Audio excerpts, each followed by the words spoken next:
Hello everyone, welcome back. So we have studied the differences between crystalline solid and amorphous solids. Now there are four types of the crystals we have. We have molecular solids, ionic solids, metallic solids and covalent solids. Let's talk about each one of them, right?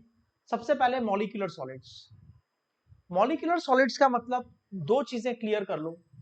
Constituent particles are molecules, neutral molecules, and binding force is intermolecular force, not a chemical bond. Molecular solids के बारे में दो चीजें clear कर लो. Point number one, what is the point number one? Constituent particles are neutral molecules, and the binding force is not a chemical bond, it is intermolecular force of attraction. Now, constituent particles are molecules, weak van der Waals force or dipole-dipole attraction और hydrogen bond में भी present. Binding energy बहुत कम होती है, 0.5 to 40 और 25 to 40 kilo joule per mole, मतलब on the higher side 40 kilo joule per mole से ज्यादा नहीं होती है, which is very very less. बहुत वीक बॉन्ड्स हो गए, राइट. सो मॉलिक्यूलर क्रिस्टल्स की जब भी हम प्रॉपर्टीज डिस्कस करेंगे ये पॉइंट हमें बहुत काम आएगा. Well, molecular solids are further of three types depending upon the nature of molecules.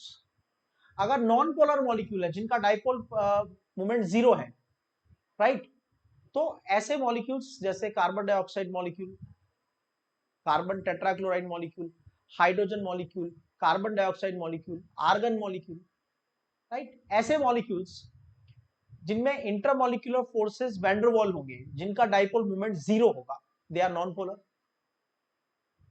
Molecules like HCl, molecules like SO2 which are polar, जैसे HCl है, H bond Cl, hydrogen partial positive, chlorine partial negative. ये polar molecule है, इनका resultant dipole moment zero नहीं है, they are polar molecules. Hydrogen bonded molecules, hydrogen bond बनाने के लिए कंपलसरी क्या कंडीशन होती है? Hydrogen must be covalently bonded, hydrogen must be covalently bonded with nitrogen, oxygen और फ्लोरीन. मतलब ऐसा मॉलिक्यूल है जिसमें हाइड्रोजन नाइट्रोजन के साथ, ऑक्सीजन के साथ या फ्लोरीन के साथ कोवेलेंट बॉन्ड बना रहा है. अगर ऐसा कोई मॉलिक्यूल होगा जैसे HF,